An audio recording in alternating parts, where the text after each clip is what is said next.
السلام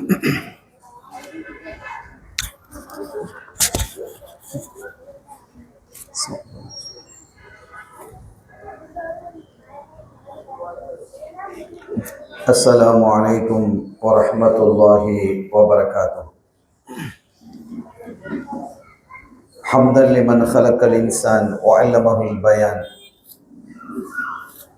والصلاة والسلام على رسول الله وعلى آله حزب الله وأصحابه جند الله، وبعد. وقد قال الله تعالى في القرآن العظيم والفرقان المجيد: أعوذ بالله من الشيطان الرجيم، بسم الله الرحمن الرحيم، إن الدين عند الله الإسلام.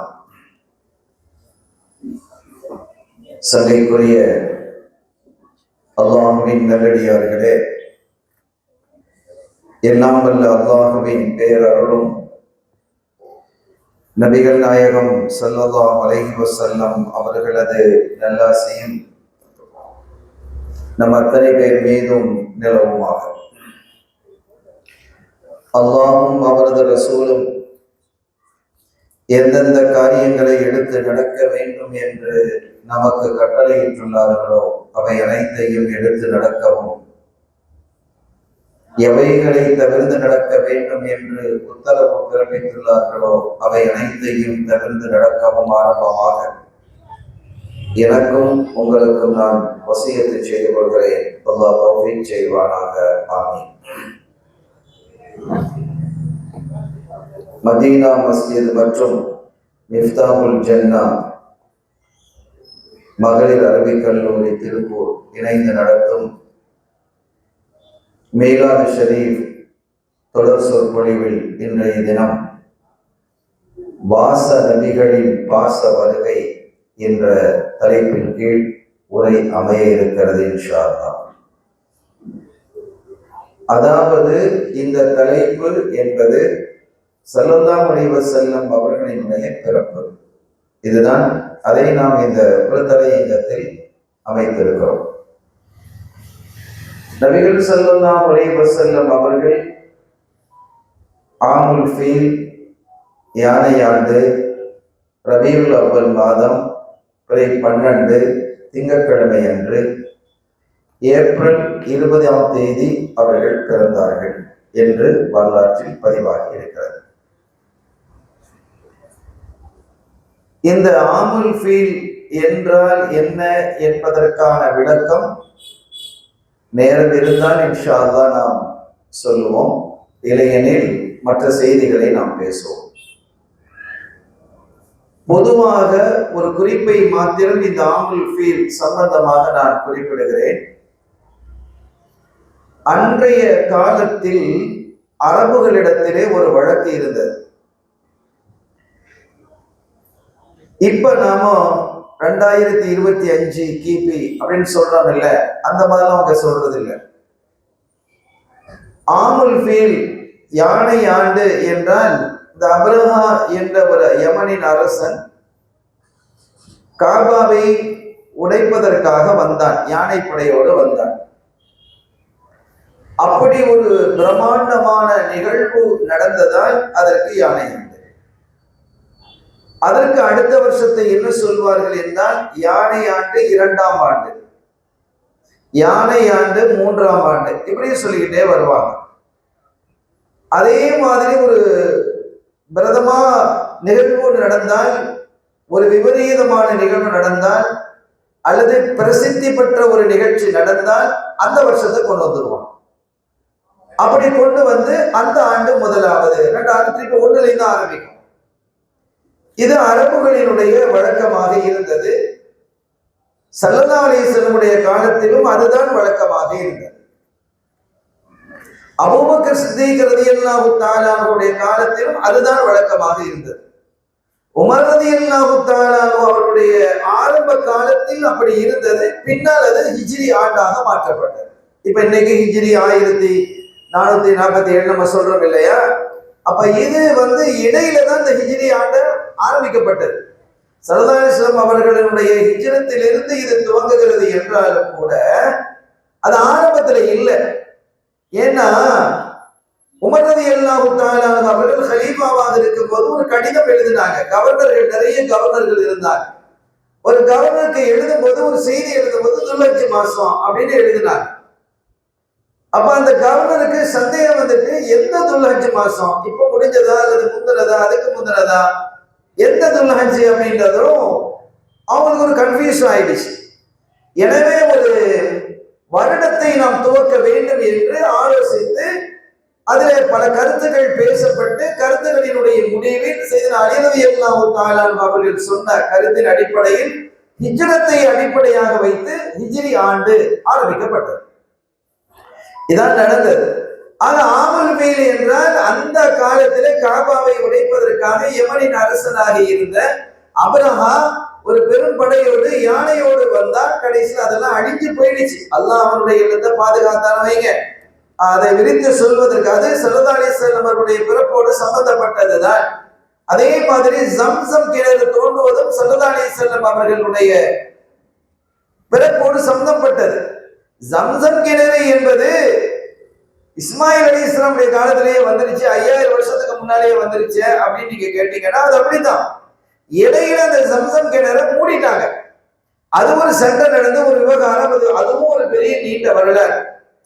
வரலாறுகள் இஸ்லாமியத்தில் தெளிவாக பாதுகாத்து வைக்கப்பட்டிருக்கிறது.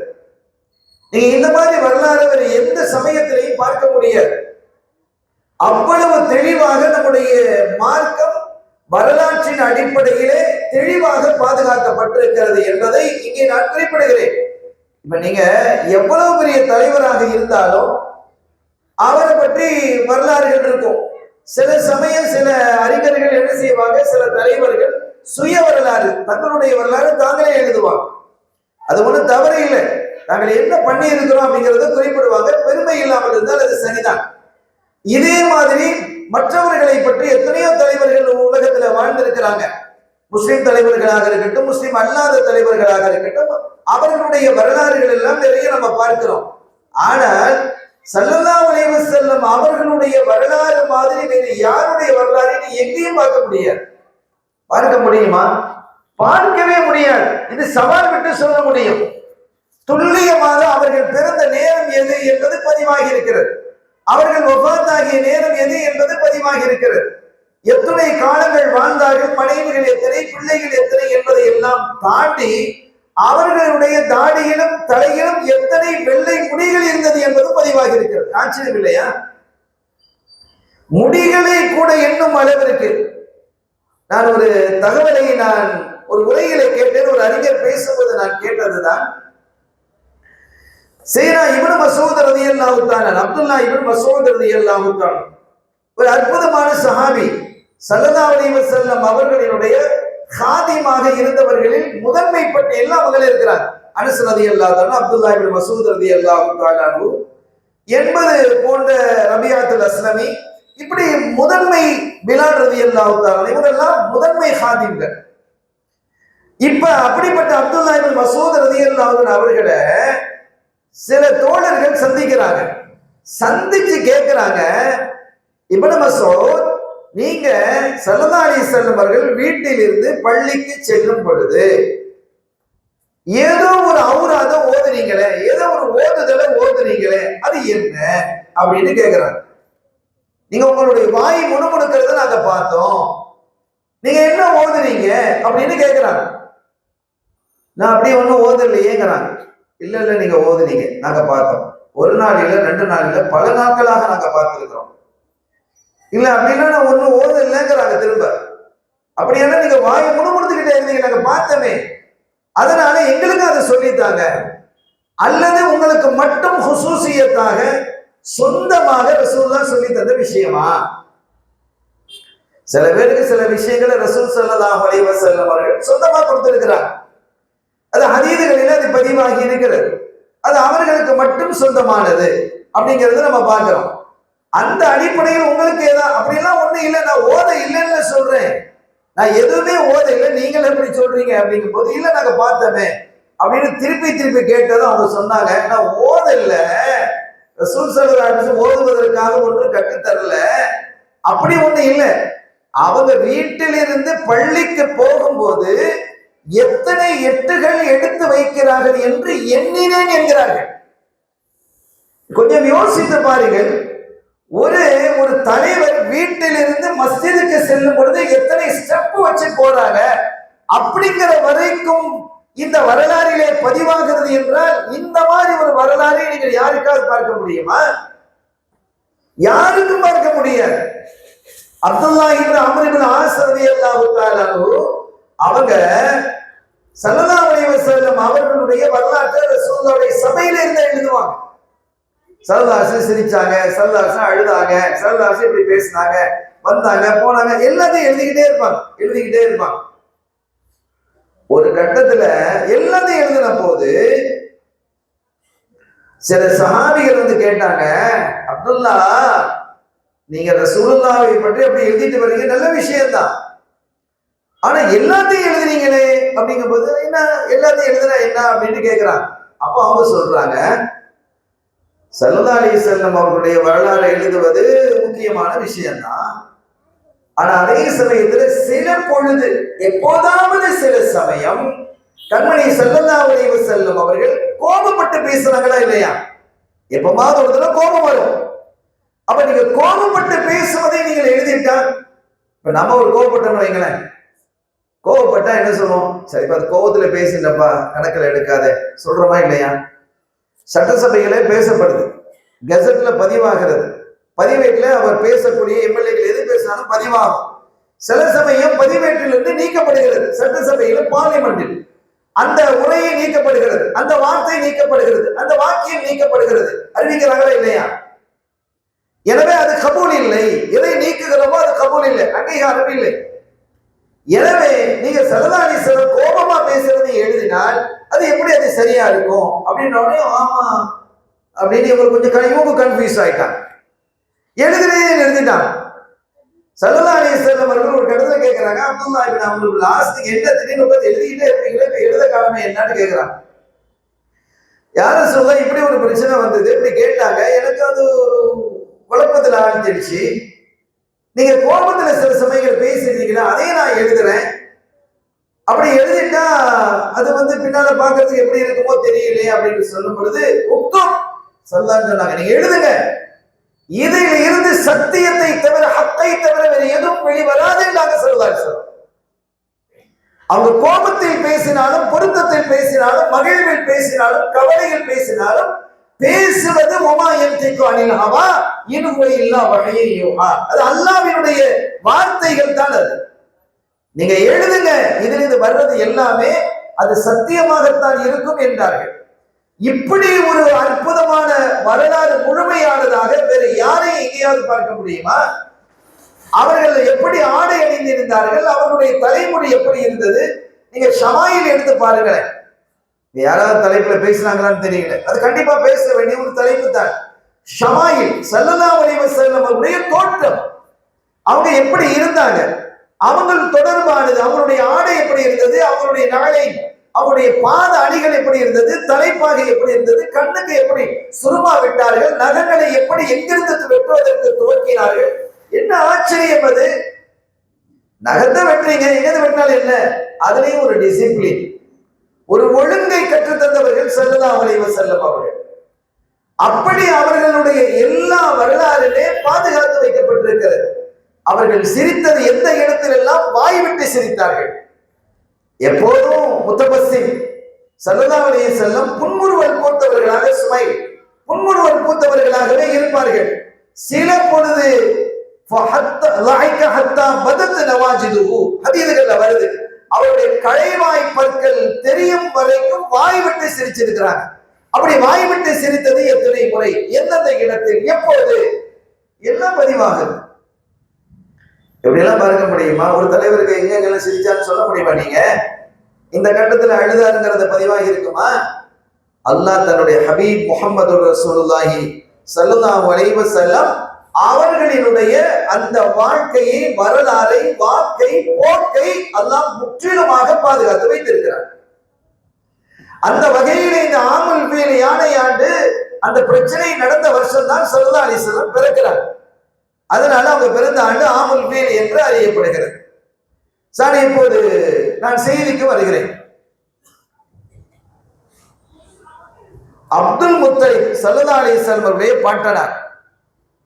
ஸல்லல்லாஹு அலைஹி வஸல்லம் அவருடைய பாட்டனாரை நீங்கள் எடுத்துக்கொண்டால் அவங்க ரொம்ப பிரபல்யமான ஒரு தலைவர். இந்த அப்துல் முத்தலிப் யாருங்கிறத நம்ம முதல்ல விளங்கணும். குறிப்பாக சில விஷயங்கள் நம்ம சொல்லி இருக்கிறோம். அப்துல் முத்தலிப் யாரு அப்படிங்கறத நம்ம விளங்கணும். அப்துல் முத்தலிப் அவர்களுடைய தந்தை பாப்பா அத்தா அவங்க ஹாஷிம். இவங்க ஒரு பெரிய வியாபாரி, மக்காவினுடைய லீடர், தலைவராக இருக்கிறாங்க, பெரிய வியாபாரியா இருக்கிறாங்க. ஷாம் சிரியாவிற்கு அவங்க வியாபாரத்துக்கு போவாங்க. ஷாம் என்று சொன்னால் சிரியா மட்டும் இல்லை, சிரியா, இன்றைய பலஸ்தீன், காசா, இவைகள் எல்லாம் சேர்ந்துதான் ஷாம். இது யாருடைய கையில இருந்ததுன்னா ரோம அரசனுடைய கையில் இருந்தது. பெரும்பாலும் அந்த மண்ணிலே வாழ்ந்தவர்கள் யார் என்றால் நஸ்ரானிகள் தான். யூதர்களும் இருந்தார்கள், கிறிஸ்தவர்கள் தான் அதிகம். ஷாமிலே அவர்கள் தான் அதிகமாக அந்த காலத்திலே வாழ்ந்திருந்தார்கள். ரோமினுடைய கட்டுப்பாட்டில் தான் ஷாம் இருந்தது. அது ஒரு வியாபார தலமாக இருந்ததால் அங்கே அரபுகள் என்ன செய்வாங்க, வியாபாரத்துக்கு போயிட்டு வருவாங்க, ஒரு பிசினஸுக்காக போயிட்டு வர்றாங்க. பெரும்பாலும் அந்த ஷாமில எங்க பிசினஸ் நடக்கும் அப்படின்னு கேட்டா குறிப்பிட்ட சில இடங்கள். ஒன்று டமஸ்கஸ், தலைநகராக இருக்கக்கூடிய திமிஷ்க், அரபியில் திமிஷ்கமாக, இங்கிலீஷ்ல டமஸ்கஸ் சொல்லக்கூடிய அந்த இடத்தில் நடக்கும். அதையும் தாண்டி இங்க பெரிதாக வியாபாரம் நடக்குன்னா காசா. இன்னைக்கு இப்பதான் நடந்துட்டு இருக்குல்ல, இமாம் ஷாஃபி ரஹ்மத்துல்லாஹி அலைஹி பிறந்த இடம் காசா தான். பலஸ்தீன்ல இன்னைக்கு காசால பிரச்சனை நடக்கிறது இல்லையா, அந்த காசா ஒரு காலகட்டத்துல வேர்ல்டு மார்க்கெட், உலக மார்க்கெட்டாக இருந்தது. இன்னைக்கு சிங்கப்பூர் எப்படி உலக மார்க்கெட்டா இருக்கோ அதே மாதிரி ஒரு பெரிய உலக மார்க்கெட்டாக அது திகழ்ந்தது காசா. எனவே அங்கே வியாபாரத்துக்கு என்ன செய்வாங்க, ஹாஷிம் போய் வருவாங்க. வரலாறுகளை எல்லாம் நம்ம பிள்ளைகளுக்கு சொல்லி கொடுக்கணும் சகோதரர்களே. அப்படி அவங்க போயிட்டு போற வழி, மக்காந்து போற வழி எதுன்னா மதீனா வழியா தான் போகணும். அப்ப மதீனான்னு அதுக்கு பேர் இல்லை, யஸ்ரிப் என்று பேர். குர்ஆன்ல ஒரு இடத்துல மட்டும் அல்லாஹ் யஸ்ரிப், யா அஹ்ல யஸ்ரிப் சொல்றான். இப்ப யஸ்ரிப்னு நம்ம சொல்லக்கூடாது, அது மதீனான்னு தான் சொல்லணும். மதீனத்துல் நபி அது. அப்ப அந்த மதீனா வழியாகத்தான் அந்த பயணிகள் போவாங்க. அப்படி ஹாஷிம் அவர்கள் என்ன செய்யறாங்க, மதீனா வழியாக என்ன செய்யறாங்க, போறாங்க. போகும்போது அம்ர் இப்னு ஸைத் என்று சொல்லக்கூடிய, அம்ர் இப்னு ஸைத் நஜ்ஜாரி, நஜ்ஜார் குடும்பத்தை சார்ந்தவங்க. ஒரு அழகான வரலாறு இது. அப்ப அந்த அம்ர் இப்னு ஸைத் நஜ்ஜாரி அவங்கதான் ஒரு குடும்பத்தினுடைய லீடர், ஒரு கோத்திரத்தினுடைய தலைவர். கோத்திரமா தான் அரபுகள் வாழ்ந்தாங்க. அதனுடைய தலைவர் அம்ர் இப்னு ஸைத் நஜ்ஜாரி. நஜ்ஜார், பனு நஜ்ஜார் கோத்திரத்தார். நீங்க ஹதீஸ்கள்ல படிக்கலாம். ஸல்லல்லாஹு அலைஹி வஸல்லம் மதீனா ஷரீஃப்ல சில பொழுது ஒரு மாலை வேளையில ஒரு தெருவுல வர்றாங்க. அந்த தெருவுல யார் இருக்கிறான்னா அந்த பனு நஜ்ஜார் கோத்திரத்தார். அத ரசூல் அந்த பக்கம் வர்றாங்கன்னு தெரிந்து அந்த தெருவுல இருக்கக்கூடிய பிள்ளைகள், பொம்பளை பிள்ளைகள்லாம் ஜாரியார், அவங்க என்ன செய்யறாங்க, தஃப் எடுத்துட்டு வெளியில வந்து அடிச்சு என்ன செய்யறாங்க, பாட்டு படிக்கிறாங்க. நஹனு மின் மனி நஜ்ஜாரி அப்படின்னு சொல்லி அந்த ஒரு கவிதையை படிக்கிறாங்க. அங்க தெருவுல நின்று அவங்க என்ன செய்றாங்க, ஸல்லல்லாஹு அலைஹி வஸல்லம் அவர்களை வாழ்த்தை படித்து விட்டு, முஹம்மது ஸல்லல்லாஹு அலைஹி வஸல்லம் அவர்கள் எங்களினுடைய உறவினர், எங்களினுடைய அண்டை வீட்டுக்காரர், யா ஹப்பதா முஹம்மதும் மின் ஜாரி அப்படின்னு படிக்கிறாங்க. எங்க அண்டை வீட்டுக்காரர், எங்க பக்கத்து வீட்டுக்காரர், எங்க குடும்பத்தை சார்ந்தவர் அப்படின்னு படிக்கிறாங்க அந்த பெண்கள். ஸல்லல்லாஹு அலைஹி வஸல்லம் அவர்கள் அந்த பாடலுக்கு பதில் சொன்னார். ஹதீஸ்கள்ல அது பதிவாகி இருக்கிறது. வல்லாஹு யஅலமு இன்னீ லஉஹிப்புகுன்ன அவ் கமா கான அலைஹி ஸலாத்து வஸ்ஸலாம், நான் உங்களை நேசிக்கிறேன் என்பதை அல்லாஹ் அறிவான். எப்ப சொல்றாங்க, இந்த பாட்டு படிக்கும் போது, மௌலிது ஓதும் போது. நம்ம பாட்டுன்னு நீங்க சொன்னா என்ன, மௌலிதுன்னு சொன்னா என்ன? அப்ப அந்த பாடலை படிக்கும் போது நான் உங்களை நேசிக்கிறேன் என்பதை அல்லாஹ் அறிவான்னு படிக்கிறான். அந்த நஜ்ஜார் கோத்திரத்தினுடைய தலைவராக இருந்தவர் தான் அம்ர் இப்னு ஸைத் நஜ்ஜாரி. இவங்க ஒரு லீடரு. ஹாஷிமும் ஒரு லீடர், மக்காவுடைய லீடரு. ரெண்டு பேருக்கு இடையில அந்த தலைமைத்துவம் என்ற அடிப்படையில் ரெண்டு பேருக்கு இடையில நட்பு இருக்குது. இவங்க போகும்போது அவங்க வீட்டுல தான் தங்கி போவாங்க.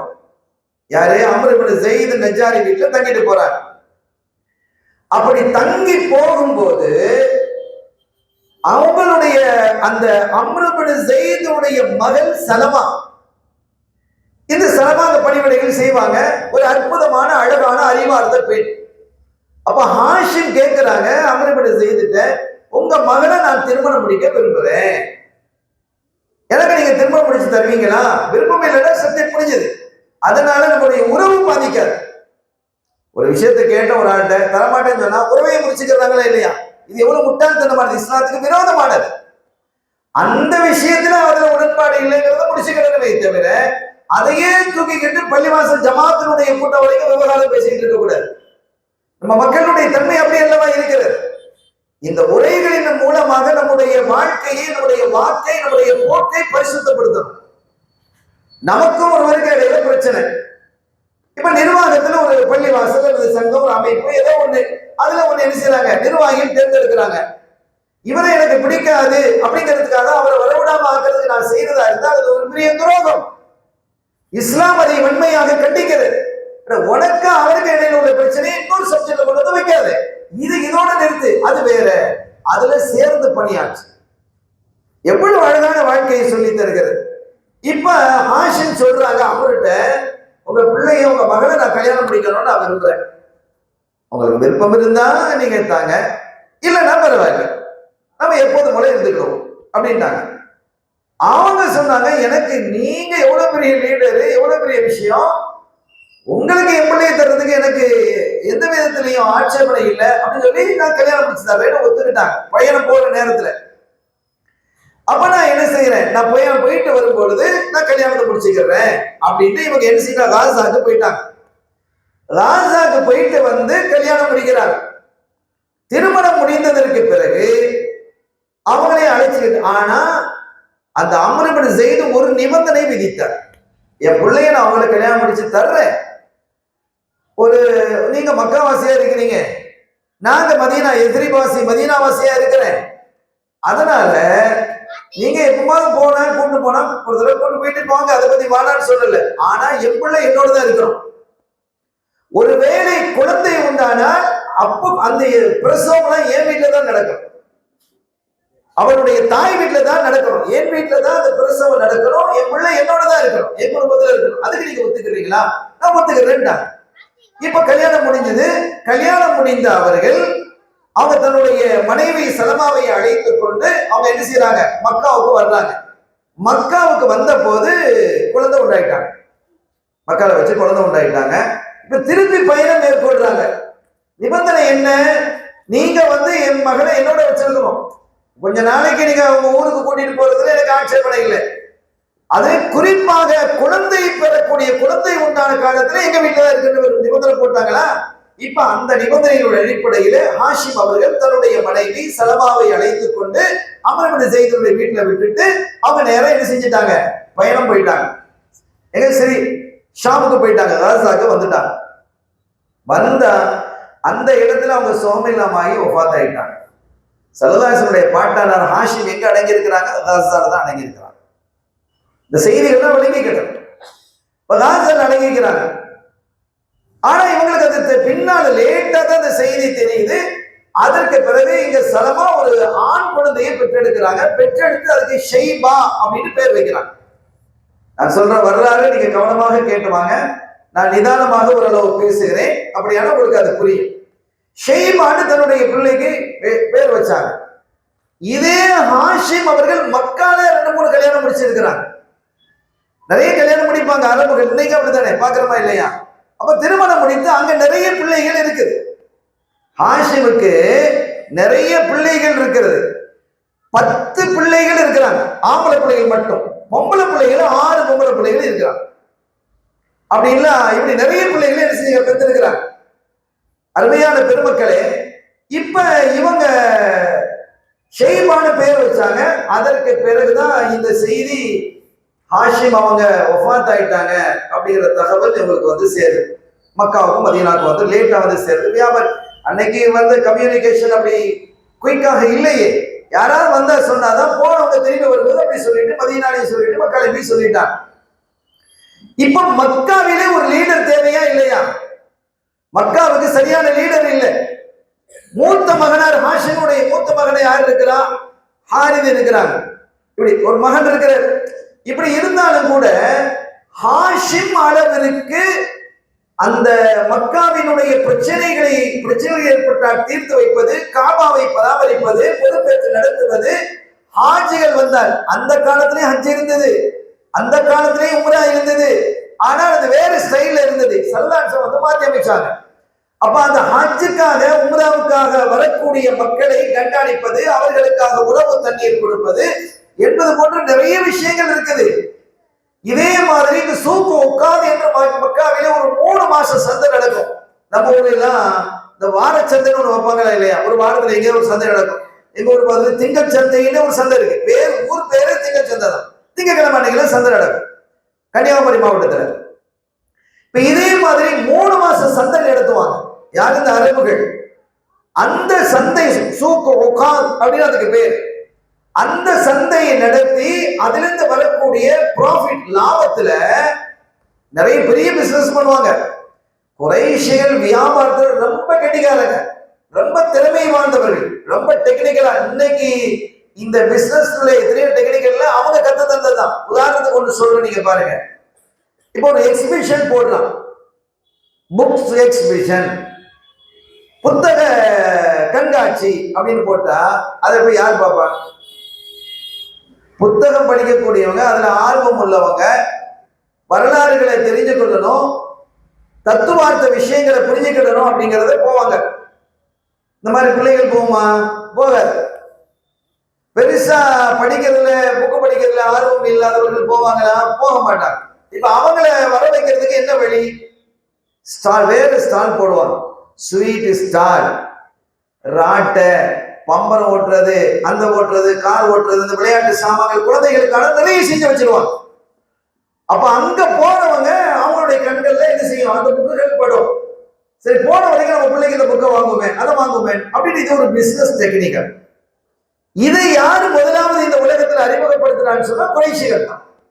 இந்த சூக் உட்கார்ந்துல என்ன செய்வாங்க அப்படின்னா, அவங்க மேடைகள் போட்டு கவிதை போட்டிகள் நடத்துவாங்க. அன்றைய காலத்துல கவிதை என்றால் அந்த மக்களுக்கு தனி இன்பம். தங்களுடைய கஷ்டத்தையும் கவிதையில படிப்பான், தன்னுடைய லாபத்தையும் சந்தோஷத்தையும் கவிதையா படிப்பான். நீங்க பாருங்களேன், எத்தனை கிரந்தங்களை எடுத்து பார்த்தாலும் அந்த கவிதைகள். புகாரியிலே எவ்வளவு கவிதைகள் இருக்கு, புகாரியிலேயே கவிதைகள் நிறைய இருக்கு. நீங்க எந்த கிரந்தத்தை எடுத்து பார்த்தாலும் அந்த கவிதை இருக்கும். வரலாறு கிதாபுகளை நீங்க எடுத்து பார்த்தா அது முழுமையாகவே அந்த கவிதைகளை போடுவாங்க. ஹதீது கிரந்தங்களில முழுமையாக இல்லாட்டாலும் இருக்குது. எல்லா ஹதீது கிரந்தங்களிலும் பாடல்கள் இருக்கும். ஆனா இந்த வரலாற்று கிதாபுகள் நிறைய இருக்கும். எதற்கு எடுத்தாலும் கவிதைகளாக பாடுவார்கள் குறைஷிகள், அரபுகள். அந்த பழக்கம் இருக்குது. அதற்கென்று தனி ஒரு மோகம் அவர்களிடத்தில் இருந்தது. எனவே அந்த வியாபார இதுல என்ன செய்வாங்கன்னா, இந்த இது வைப்பாங்க, கவிதை போட்டி, குத்துச்சண்டை போட்டி. இப்ப ஓட்டப்பந்தய போட்டிலாம் வைக்கிற மாதிரி குத்துச்சண்டை போட்டி, ஈட்டு எறிதல், துப்பாக்கியை வச்சு சுடுறான் இல்லையா, நிறைய பலூனை வரிசையா வச்சிருப்பான். வச்சுட்டு அதை சுட்டா அதுக்கு பரிசு. அவன் சுட்டா கரெக்டா சொல்லுவான், நம்ம சுட்டா அது ஏக்கத்தக்கப்பா தான் போகுது. ஒரு பலூனை பக்கத்துல தான் இருக்கு, ஆனான்னு சொல்ல தெரியறது இல்லை. சரி, இந்த மாதிரி அவன் டெக்னிக்கலா, இது ஒரு வியாபாரத்தினுடைய நுணுக்கம். இந்த நுணுக்கத்தை கற்றுத்தந்தது யாருன்னா குறைஷிகள் தான். இதுல கிடைக்கக்கூடிய லாபத்தினுடைய பெரும் பங்கை இவர்கள் என்ன செய்வார்கள் என்றால், காபாவுக்காக வரக்கூடிய ஹாஜிகளுக்காக, முஅத்தமிர்களுக்காக, காபாவினுடைய பராமரிப்புக்காக செலவிடுவாங்க. எல்லாரும் அதை கொடுத்துருவாங்க. 75%, 70%, குறைஞ்சது 65% தனக்கு அந்த லாபத்துல என்ன கிடைக்கிறதோ அதுல பாதிக்கு மேல காபாவுக்கு கொடுப்பாங்க. இந்த தன்மையாளர்கள் இடத்துல இருந்தது. அப்ப இதையெல்லாம் நிர்வகிப்பதற்கு ஒரு பெரிய நிர்வாகம் தேவையா இல்லையா? எவ்வளவு பெரிய நிர்வாகம்? அப்ப ஒரு நிர்வாகி வேண்டும். அந்த நிர்வாகியாக ஹாஷிம் இருந்தாங்க. இப்ப ஹாஷிம் வஃபாத் ஆயிட்டாங்க. அவங்க பிள்ளைகளை யாராவது ஒரு ஆள் வருதுன்னு பார்த்தா ஒன்னும் முடியல, உஷாரா தெரியல. அப்ப அவங்க பிள்ளைகள் ஒருத்தர் முத்தலிப்னு ஒருத்தர் இருந்தார். அவங்க பிள்ளைகள்ல ஒருத்தர் முத்தலிப். இந்த முத்தலிப் என்ன செஞ்சாங்க, அவங்களுக்கு தெரியும் நம்முடைய வாப்பா நம்முடைய அத்தா மதீனா ஷரீஃப்ல ஒரு கல்யாணம் முடிச்சிருக்கிறாங்க அப்படிங்கறது நல்லாவே தெரியும். யாருக்கு? முத்தலிபுக்கு தெரியும். நிறைய பேருக்கு ஹாஷிம் அங்க ஒரு கல்யாணம் முடிச்சுக்கிறாங்க தெரியாது. நம்ம மக்களே சில நாடுகள்ல போய் உட்கார்ந்து அங்க ஒரு கல்யாணம் முடிச்சுக்கிறாங்களா இல்லையா? இங்க உள்ள மனைவிக்கும் தெரியாது, இங்க உள்ள மக்களுக்கும் தெரியாது. மார்க்கத்துல ஒண்ணு தடையான ஒரு விஷயம் இல்லை. அதுக்காக அப்படிலாம் போய் முடிங்கன்னு நான் சொல்ல வரல. நடைமுறையை நான் சொல்றேன். ஏன்னா இவர் இப்படி சொல்லிட்டு போயிட்டாருன்னா பெண்கள் கோபப்பட்டு கூடாது. இயல்பாக நடைமுறையில் அப்படிலாம் இருக்கு. அப்ப அந்த காலத்துல ஹாஷிம் கல்யாணம் முடிச்சது இங்க பெருசா யாருக்கும் தெரியாது. ஆனா தன் மகன்கிட்ட சொல்லியிருக்கிறாங்க, மகன்கிட்ட சொல்லியிருக்கிறாங்க, இப்படி ஒரு கல்யாணம் முடிச்சிருக்கிறவாப்பா அங்க அப்படி சொல்லியிருக்கிறாங்க. அந்த அடிப்படையில என்ன செஞ்சிருக்கிறாங்க, இந்த முத்தலிபு ஏற்கனவே போயிட்டு வருவாங்க. அங்க சின்னமா இருக்கிறாங்கல்ல சலமா, அங்க இருக்கிறாங்க. அவங்கள போய் பார்த்துட்டு வருவாங்க. அங்க ஒரு ஆம்பளை பிள்ளைங்க பிறந்திருக்குது ஷைபா, அந்த தம்பியையும் என்ன செய்வாங்க, போய் பார்த்துட்டு வருவாங்க. ஒரு கட்டத்துல அவங்க மதீனாவுக்கு போய் இருக்கும்போது அங்க ஷைபாவை பார்த்தாங்க. ஷைபா எப்படி இருக்கிறாரு, ரொம்ப அழகா இருக்கிறார். அழகா மட்டும் இல்ல, ரொம்ப திறமை வாய்ந்தவராக, சின்ன வயசுலயே திறமை மிக்கவராக இருந்துட்டார். வாப்பாவிடத்துல ஹாஷிம் இடத்துல என்ன திறமைகள் இருந்ததோ அந்த திறமைகள் எல்லாம் இவங்க இருக்கு. யார்கிட்ட இருக்கு? ஷைபாட்ட இருக்கு. சிறு வயதிலேயே ஈட்டு எறிகிறது, அம்பு எறிகிறது, நீச்சல் என்ற எல்லாத்திலையுமே அத்துப்படியாக இருக்கிறார். பேசக்கூடிய விஷயம் நளினமானது. பெரியவர்களிடத்திலே சின்னவர், இவரை சின்ன பிள்ளைதான், அவர் பெரியவரிடத்திலே அவரை விட சின்னவர்களிடத்துல எப்படி நடந்து கொள்ளணும் என்பதை எல்லாம் மிக தெளிவாகவும் அழகான தோற்றத்தோடும் இருக்கிறத பார்த்து ஆச்சரியப்பட்டு போனாங்க. தம்பி எவ்வளவு திறமையா இருக்கிறாரு அப்படின்ட்டு. இப்ப இந்த முத்தலிபு முடிவு செய்யறாரு, இந்த காபாவினுடைய பொறுப்புக்கு இவரை தான் கொண்டு வரணும். சின்ன பிள்ளையா இருந்தாலும் பரவாயில்ல, அவர் தகுதியானவர் தான், ஆற்றல் மிக்கவர் தான் அப்படிங்கிற ஒரு முடிவோடு அங்கிருந்து இந்த ஷைபாவை மக்காவுக்கு அழைச்சிட்டு போறதுக்காக வேண்டி வர்றாரு. வந்தா அவங்க உம்மா சொல்றாங்க, சலமா சின்னம்மா, தப்பா முத்தலிபு, ஏன்பா எனக்கு ஒரே ஒரு பிள்ளை தான் இருக்கு, உனக்கும் ஹாஷிம் தான் அத்தா, என் பிள்ளை ஷைபாவுக்கும் ஹாஷிம் தான் அத்தா. அந்த ஹாஷிமுக்கு பிறந்த பிள்ளைகள் எவ்வளவு பிள்ளைகள் மக்கள் இருக்கிறீங்க, நானும் வந்து தானே போனேன். அப்ப எவ்வளவு பிள்ளைகள் இருக்கிறாங்க, அவ்வளவு பிள்ளைகளை விட்டுட்டு எப்படி நீங்க கூட்டிட்டு போறீங்க, என்ன விட்டு பிரிக்கிறீங்கப்பா, நான் வச்சுக்கிறதே ஒன்னே ஒண்ணு கண்ணு வச்சிருக்கிறேன், நீங்க எத்தனை பேர் இருக்கிறீங்க, நீ தலைமை பொறுப்பு ஏத்துக்கோ, அல்லது உன் தம்பி ஏத்துக்கிற சொல்லு, அல்லது உன் குடும்பத்துல எத்தனை ஆண் பிள்ளைகள் இருக்கிறாங்க, வாலிபர்கள் இருக்கிறாங்க, பெரியவங்க இருக்கிறாங்க, ஆற்றல் மிகுந்தவங்க இருக்கிறாங்க, அவங்கள தலைமை ஏற்கிறத விட்டுட்டு நீ என் பிள்ளைய நீ தூக்கிட்டு போறியப்பா, நியாயமா அப்படின்னு கேட்கும்போது, சின்னம்மா நீங்க அப்படி சொல்லாதீங்க, காபாவுக்கு தலைமையேற்று ஒரு பொறுப்பை நடத்துவது என்பது பாக்கியமானதா இல்லையா தம்பி, அது பாக்கியமானதுதான்.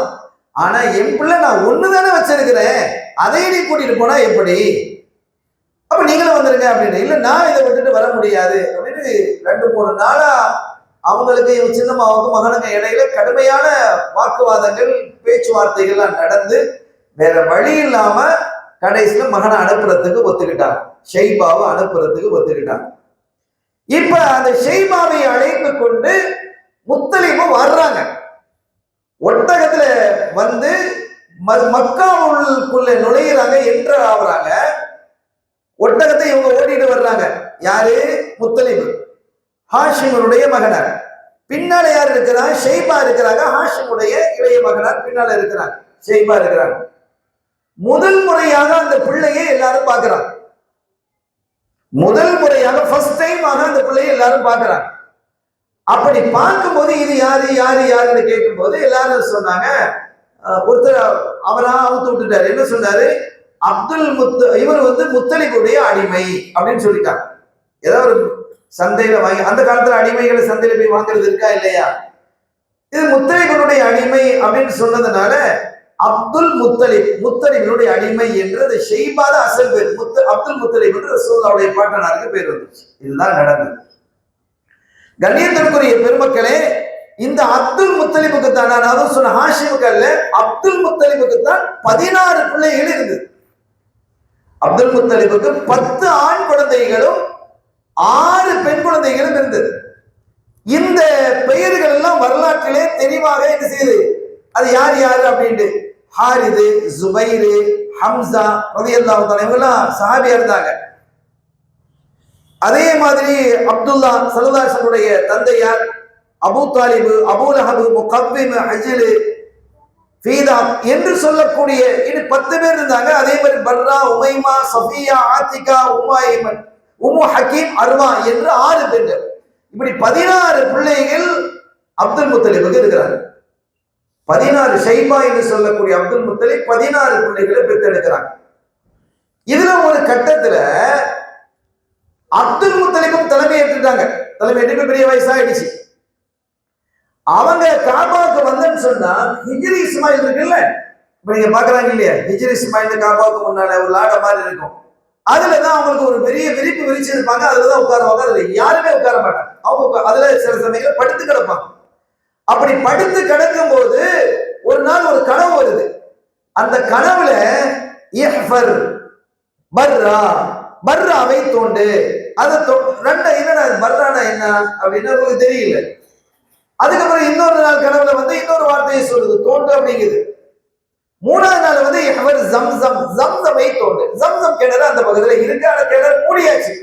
மூடி எத்தனையோ வருஷங்கள் ஆயிடுச்சு. அப்படி ஒரு கிணறு இருந்ததையே மக்கள் மறந்துட்டாங்க. கிணறு இருந்ததையே என்ன செஞ்சுட்டாங்க, மக்கள் மறந்து போயிட்டாங்க. இப்ப அந்த திரும்ப அந்த கிணறு தோண்டணும். ஏன் ஸல்லல்லாஹு வர இருக்கிறாங்க. வருவதற்கு முன்பாக அந்த மக்காவை அல்லாஹ் ரெடி பண்றான் பாருங்க. எப்படி எல்லாம் ஸல்லல்லாஹு தன்னுடைய ஹபீபி இந்த மண்ணுக்கு வரப்போகிறார்கள், பிறக்க இருக்கிறார்கள் என்பதால் அதையெல்லாம் என்ன செய்கிறான், ஒரு சீரமைத்து தருகிறான் ரப்புல் ஆலமீன். இந்த கனவு அந்த அடிப்படையில அதை என்ன செஞ்சாங்க, தோண்டுனாங்க. தோண்டும் போது பெரிய பிரச்சனை வந்துருச்சு. அது எங்க இருக்குது ஜம்சம் கிணறு அப்படின்னா அந்த கேள்விகள் எல்லாம் கனவுலையே பதில் சொல்லப்பட்டு அந்த இடத்தை கண்டுபிடிச்சு தோண்ட ஆரம்பிக்கிறாங்க.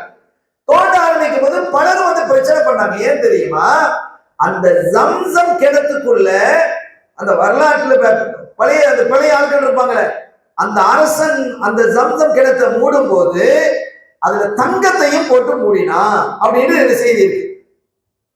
அப்ப அந்த தங்கத்துல எனக்கு பங்கு வேணும் அப்படின்னு சண்டைகள்லாம் உருவாக ஆரம்பிச்சு. எங்களுக்கு வேணும், எங்க குடும்பத்துக்கு வேணும், எங்க தங்கம் மட்டும் நீங்க ஜம்சமா நீங்க தோண்டுங்க, தங்கம் எங்களுக்கு வேணும், அதுல எங்களுக்கு பங்கு, உங்களுக்கு பங்கு, எல்லாருக்கும் பங்கு அப்படிங்கிற வள பெரிய பிரச்சனை வந்தது. அப்ப அதெல்லாம் பங்கு தர முடியாதுன்னு அப்துல் முத்தலிப் சொன்னாங்க. இதனால ஒரு பெரிய தகராறு ஏற்பட்டது. அப்போ ஒரு ஆரம்பத்துல அந்த பிள்ளைகள் எல்லாம் 10 பிள்ளைகள் இல்லை, பிள்ளைகள் பிறந்துட்டு இருக்கு, ஒரு 4-5 பிள்ளைகள் இருக்கு. அப்துல் முத்தலிப் ஒரு நேர்ச்சை வைக்கிறாங்க. யாரெல்லாம் எனக்கு நீ 10 ஆம்பளை பிள்ளைகளை நீ தந்தா, நான் அவங்க 10 பேர் இருக்கும்போது என்ன சிங்கங்கள் 10 சிங்கங்கள் என்னோட இருக்குது, அதை வச்சு நான் அதை தோண்டிடுவேன், அதை வச்சு நான் ஜம்சம் கிணறு தோண்டிடுவேன், யார் வந்தாலும் எதிர்த்து போராடுவேன், எனக்கு பிள்ளைகள், என்னுடைய பிள்ளைகள் எனக்கு சப்போர்ட்டாக இருப்பாங்க. அதன் காரணத்தினால நான் அப்படி தோண்டிட்டா உனக்காக என் பிள்ளைகளை ஒரு ஆளை அறுத்து பலியிடுறேன் அப்படின்ட்டான், குர்பா கொடுக்குறேன்டா. அப்துல் முத்தலிப் நேர்ச்சி செஞ்சாங்க. அதே மாதிரி 10 பிள்ளைகள் எல்லாம் கொடுத்தான். அதே சம்சம் எடுத்து தோண்டினாங்க. இப்ப 10 பிள்ளைகள ஒரு பிள்ளைய அறுக்கணுமே, யாரு அறுக்கிறது, யாரு அறுக்கிறதுங்கிறது கேள்வி வந்துருச்சா இல்லையா? அப்போ கேள்வி வந்தா எல்லாரும் சரி வந்தாச்சா, 10 பிள்ளைகளை போட்டு என்ன செஞ்சாங்க, சீட்டு எழுதி போட்டு குடுக்கிறது. குலுக்கி போட்டா யாரு பேர் வருதோ அவங்கள அறுத்துறது, காப்பாவளியை வச்சு கத்தியை வச்சு அறுக்கிறது அப்படின்னு இந்த அளவிற்கு ஒரு முடிவு எடுக்கப்பட்டது. குலுக்கி போட்டா யாருடைய பேர் வருது, அப்துல்லா அப்படின்னு பேர் வருது, ரலியல்லாஹு தஆலா ரசூலுடைய வாப்பா பேர் வருது. இவங்களுக்கு கொஞ்சம் என்ன 10 பிள்ளைகள்லையும் சரி, அந்த பொம்பளை பிள்ளைகள் 6 பிள்ளைகள் 16 பிள்ளைகள்லையும் கூடுதல் பிரியம் அப்துல்லா மேலதான் அப்துல் முத்தலிபுக்கு இருந்தது. கூடுதல் பிரியம் அவங்களுக்கு தான் இருந்தது. அப்ப என்ன செய்யறது, அப்படி திருப்பி போடப்பட்டது. 3 தடவை போட்டா 3 தடவை அப்துல்லான்னு வந்தது. இப்ப பிள்ளையை காப்பாத்துறதுக்கு என்ன செய்யறது அப்படிங்கிறத அதுக்கு ஒரு ஒரு விளக்கம் சொல்லக்கூடிய ஒருத்தர் இருந்தாரு. அவரை கூப்பிட்டு விளக்க சொன்னா, நீங்க என்ன செய்யுங்க, இப்போ மத்த 9 பிள்ளைகளை விட்டுருங்க, இப்ப பிரச்சனைக்கு உள்ள புரிய யாரு, அப்துல்லா மட்டும்தான். அப்துல்லான்னு ஒரு சீட்ல எழுதுங்க. ஒட்டகங்கள் இருக்கு இல்லையா, நிறைய ஒட்டகங்கள் வச்சிருக்கிறாங்க. 10 ஒட்டகங்களை எடுங்க. அந்த ஒட்டகங்களுக்கு எல்லாம் அவங்க பேர் வச்சிருப்பாங்க. அரபுகளுக்கு ஒட்டகங்களுக்கு பேர் வைக்கிறது உண்டு. இப்ப நம்ம ஊர்ல இந்த பூனை வளர்ந்தாலும் பூனைக்கு குட்டி ஏதாவது பேரை வைக்கிறாங்க இல்லையா, அபு அது ஒரு பேரை வைக்கிறாங்க. நாய் வளர்ந்தா நாய்க்கு பேரை வைக்கிறான். இப்படி பேர் வைக்கிற மாதிரி அந்த அரபுகள் என்ன செய்வாங்க, ஒட்டகங்களுக்கு பேர் வைப்பாங்க. இந்த ஒட்டகத்தினுடைய 10 ஒட்டகங்களை கொண்டு வந்து அந்த 10 ஒட்டகங்களோடு இவங்க பேரை அப்துல்லாவை எழுதி 11 சீட்டா குறிக்கப்படுது. இப்ப ஒரு சீட்டு தான் அப்துல்லா நாயகம், 10 சீட்டு ஒட்டகங்களுடைய பேர் தான் இருக்குது. பெரும்பாலும் எது வரும்? ஒட்டகங்களுடைய பேர் தானே வரும். சான்ஸ் அதுக்கு தானே அதிகம். அவங்க 10 பேரு, இவங்க ஒரு ஆளு குறிக்க போடுறோம். ஒருவேளை அது ஒண்ணு வரலாம். ஆனா பெரும்பாலான சான்ஸ் எதுக்கு இருக்குன்னா, ஒட்டகம், ஏதாவது ஒட்டகத்துடைய பேர் வர்றதுக்கு தான் வாய்ப்புகள் அதிகம். இப்ப 11 சீட்டையும் குறிக்க போட்டு மக்கள் மன்றையில எடுக்கப்பட்டது. யார் பேர், எந்த பேர் வருது? அப்துல்லான்னு வருது. 11 சீட்டை குறிக்க போட்டாலும் அப்துல்லான்னு பேர் தான் வருது. இப்ப அவர் சொன்னார், அப்படி வரும் பொழுது ஒருவேளை திரும்பவும் அப்துல்லா என்று வந்தால் மீறி இன்னொரு 10 ஒட்டகத்தை நீங்க அதிகப்படுத்தணும். இப்ப 20 ஒட்டகம் பிளஸ் அப்துல்லா 21 சீட்டு. அதுலயும் அப்துல்லா 31, 41, 51, 101. 101வது சீட்டுல தான் 100 ஒட்டகங்களை கொண்டு வரும் பொழுதுதான் இந்த 100 ஒட்டகத்தினுடைய பெயர் வந்தது. இப்ப என்ன செய்யணும், அந்த 100 ஒட்டகங்களையும் அறுத்து பழியிட்டு ஏழைகளுக்கு எல்லாம் கொடுக்கும். இதான் நேர்ச்சி. அப்ப அப்துல்லா ரலியல்லாஹு அன்ஹு அவர்களுக்காக, அவர்களை பாதுகாப்பதற்காக 100 ஒட்டகங்கள் அறுக்கப்பட்டது. கண்மணி ஸல்லல்லாஹு அலைஹி வஸல்லம் அவர்கள் தன்னை குறித்து சொல்லும் பொழுது அனபரு தபீஹை, 2 முறை அறுக்கப்பட இருந்தவர்களின் மகன்கிறாங்க. ஒண்ணு அவங்களுடைய மூத்த தந்தை இஸ்மாயில் அலைஹிஸ்ஸலாம், இப்ராஹிம் எடுத்தாங்களா இல்லையா? அதே மாதிரி அவங்களுடைய வாப்பா கடைசியா அங்க சேர்றாங்க அப்துல்லா நாயகம், அவங்களும் அதே மாதிரி அறுக்கப்பட இருந்தாங்க. அவர்களுடைய அனபரு தபீஹை, 2 முறை அறுக்கப்பட இருந்தவர்களுடைய மகன் தன்னை குறிப்பிடுவாங்க. இப்ப இப்படி பாதுகாக்கப்பட்டவர்கள் தான் அப்துல்லா ரலியல்லாஹு தஆலா. அருமையான பெருமக்களே, இப்ப இந்த அப்துல்லா ரலியல்லாஹு தஆலா வளர்ந்து வாலிபமாகி நல்ல ஒரு அழகான தோட்டத்தில் வந்தாங்க. மக்காலேயே ரொம்ப அழகு அவங்க தான். மக்கத்தில் முகர்ரமால ரொம்ப அழகா இருக்கிறாங்க. அருமையான, பண்பான, ஒழுக்கமான, தன்மையான, கனிவான ஒரு அற்புதமான நபராக அப்துல்லா ரலியல்லாஹு தஆலா அவர்கள் மாறிட்டாங்க. இனி அவங்களை கல்யாணம் முடிப்பதற்கு பல்வேறு பெண்கள் போட்டிடுறாங்க. நல்ல குடும்பத்தை சார்ந்த பெண்கள் எல்லாம், குடும்பத்துல சார்ந்தவங்க எல்லாம் நம்ம பிள்ளைக்கு மாப்பிள்ளை எடுத்துட்டு ஒரு கட்டத்துல ஆமினா ரலியல்லாஹு தஆலா அன்ஹா, ஸல்லல்லாஹு தாயார் ஆமினா பின்த் வஹப், இவங்களுக்கு கல்யாணம் முடிச்சு வைக்கணும்னு இவங்க முடிவுக்கு வர்றாங்க. யாரு? அப்துல் முத்தலிப் பாட்டனார் முடிவு, தன்னுடைய மகன் அப்துல்லாவிற்கு ஆமினா அவங்கள கல்யாணம் முடிச்சு வைக்கணும் அப்படின்னு வந்து அதை சொல்லிட்டு, இந்த வஹபுடைய மகள் ஆமினா நல்ல பிள்ளை, அந்த கௌமினுடைய செய்யிதத்து, ஓரளவு அழகாகவும் இருப்பாங்க, நல்ல பண்பானவங்க, நல்ல ஒழுக்கமிக்கவங்க. அவங்கள பத்தி ரொம்ப பெருசா நிறைய மக்கள் என்ன செய்யறாங்க, சிறந்த ஒரு பெண்மணின்னு சொல்றாங்க. ஆனா அவங்களை விட அழகான பெண்கள்லாம் மக்கள் இருக்கிறாங்க. இவங்களும் அழகுதான். ஆனாலும் அழகை மட்டும் நீ பார்க்க கூடாது. அறிவு, ஒழுக்கம், பண்பு, குலம், கோத்திரம் எல்லாமே நிறைந்திருக்கக்கூடிய ஒரு பெண்மணி. அவங்களை கல்யாணம் முடிக்கிறதுக்கு நான் உனக்கு அந்த பெண்ணை கல்யாணம் முடிக்க விரும்புறேன், நீ என்னப்பா சொல்ற அப்படின்னு கேட்ட போது அப்துல்லா நாயகம் சொன்னாங்க, அப்பா நீங்க என்ன சொல்றீங்கன்னா அதுக்கு நான் கட்டுப்படுறேன் அப்படின்ட்டாங்க. கூட்டிட்டு போறாங்க. இப்ப பாருங்க, கூட்டிட்டு போகும்போது அந்த காபாவை தாண்டி போறாங்க. காபால அங்க நிறைய சுத்தி நிறைய கடைகள் இருக்கு. அந்த இடத்துல ஒரு பெண் இருக்கிறாங்க, ஒரு பெண்மணி, உம்மு கித்தால். அந்த பெண்மணியின் பேர் உம்மு கித்தால். அந்த உம்மு கித்தால் அப்துல்லா நாயகத்தை பார்த்துட்டு வாப்பா முன்னால போறாங்க. வாப்பா முன்னால போயிட்டு இருக்கிறாங்க, அப்துல் முத்தலிப் முன்னால போறாங்க, அப்துல்லா நாயகம் பின்னால வர்றாங்க. அப்ப எங்க போறங்கிறதையும் சொல்லிட்டாங்க. இப்ப நேரம் இந்த பெண்மணி நேரம் அப்துல்லாட்ட வந்து, அப்துல்லா எங்க போறீங்க? இந்த உம்மு கித்தால், இந்த உம்மு கித்தாலை பற்றி ஒரு சின்ன குறிப்பு. நல்ல குடும்பத்தை சார்ந்த பெண்மணி, நல்ல ஒழுக்கமான பெண்ணு, வியாபாரமும் செய்கிறார், தொழில்துறையிலையும் இருக்கிறார், துணிச்சலான ஒரு பெண்மணி. எல்லாவற்றையும் தாண்டி இந்த இளம் பெண்ணை கல்யாணம் முடிப்பதற்கு அரபகத்தில் கடும் போட்டி இளைஞர்களுக்கு மத்தியிலே. ஏன்னா நல்ல குடும்பம், அறிவாற்றல் மிக்கவன், வசதியா இருக்கிறாங்க, துணிச்சலான பெண்மணி. எல்லாத்தையும் தாண்டி அரபகத்தில் அந்த பெண்ணுக்கு நிகரான அழகுடைய இன்னொரு பெண் இல்லை என்று சொல்லும் அளவுக்கு அவ்வளவு ஈர்க்கும் அழகு, வசீகரமான அழகு. யாரு பார்த்தாலும் கல்வை இழுத்துரும். அப்படிப்பட்ட ஒரு பெண்மணி போட்டு கடும் போட்டியா இருக்கு. அந்த பெண்மணி அப்துல்லா தான் வர்றாங்க ரலியல்லாஹு தஆலா. வந்து கேட்கிறாங்க, அப்துல்லா என்ன உங்களுக்கு தெரியுமா அப்படின்னு. அப்ப அப்துல்லா நாயகம் சொன்னாங்க, உங்களுக்கு தெரியாதது யாரா இருக்குமா, நீங்க உம்மு கித்தால், உங்களுக்கு தெரியாதது யாரா இருப்பாங்களா அப்படின்ட்டு. என்னை பற்றி நீங்க கேள்விப்பட்டிருக்கீங்க? அப்போ ஆமா நான் கேள்விப்பட்டிருக்கிறேன், பார்த்திருக்கிறேன், நிறைய அவங்களை போல எனக்கு தெரியும்.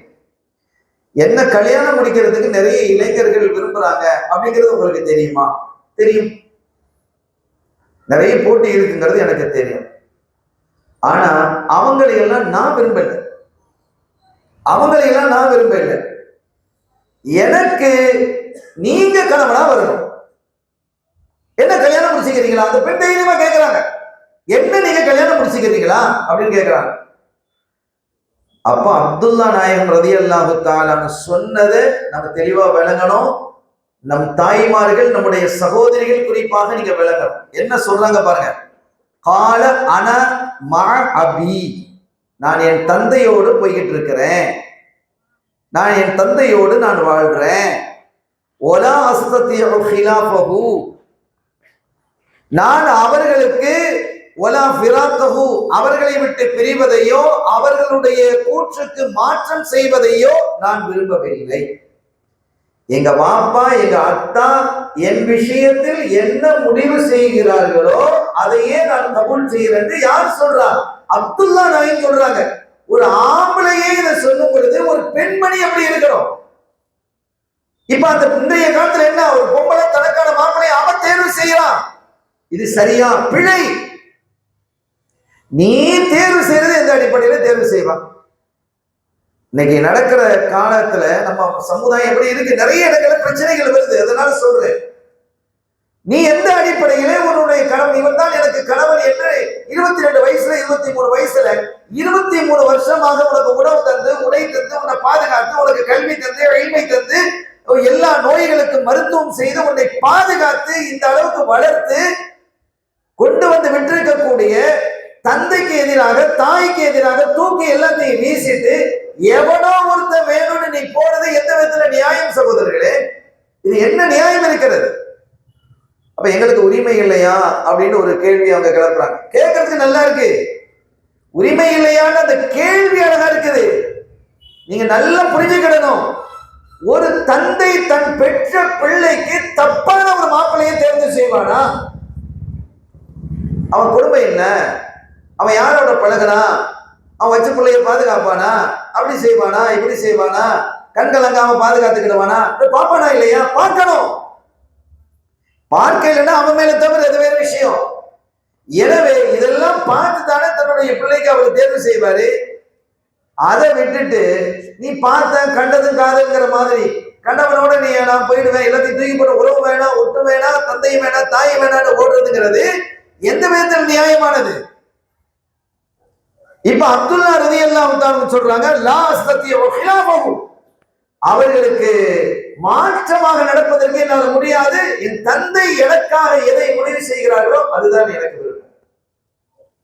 அப்போ உங்க இஷ்டம் அப்படின்னு அந்த பொண்ணு வந்துருச்சு, திரும்பிடுச்சு. இதுக்கு அடிப்படை செய்தி நான் சொல்ல வரலாம் பாருங்க. அருமையான பெருமக்களே, அவங்க போனாங்க.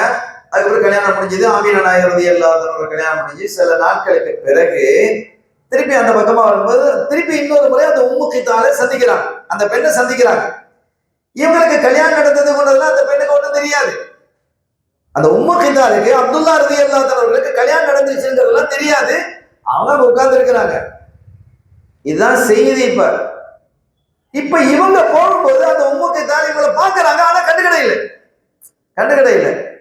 இவங்க ஆச்சரியமா இருந்து அப்துல்லா ரலியல்லாஹு அவங்களே நேற்று போய் உம்மு கித்தால் போன முறை வந்து என்ன நீங்க ரொம்ப கம்பல் பண்ணீங்களே, அதுல என்ன சொன்னாங்க தெரியுமா? அந்த உம்மு கித்தாலே, நீங்க எனக்கு மகர்லாம் ஒண்ணும் தர தேவையில்லை, நான் உங்களுக்கு நீங்க அறுக்கப்படுவதற்காக அதை நீங்க அறுக்கப்படாமல் பாதுகாப்பதற்காக 100 ஒட்டகங்களை உங்க வாப்பா அறுத்தாங்கல்ல, குர்பா கொடுத்துட்டாங்கல்ல, 100 ஒட்டகங்கள் நான் உனக்கு தர்றேன், 100 ஒட்டகங்களை நான் தர்றேன், என்ன கல்யாணம் முடிச்சுக்கங்க.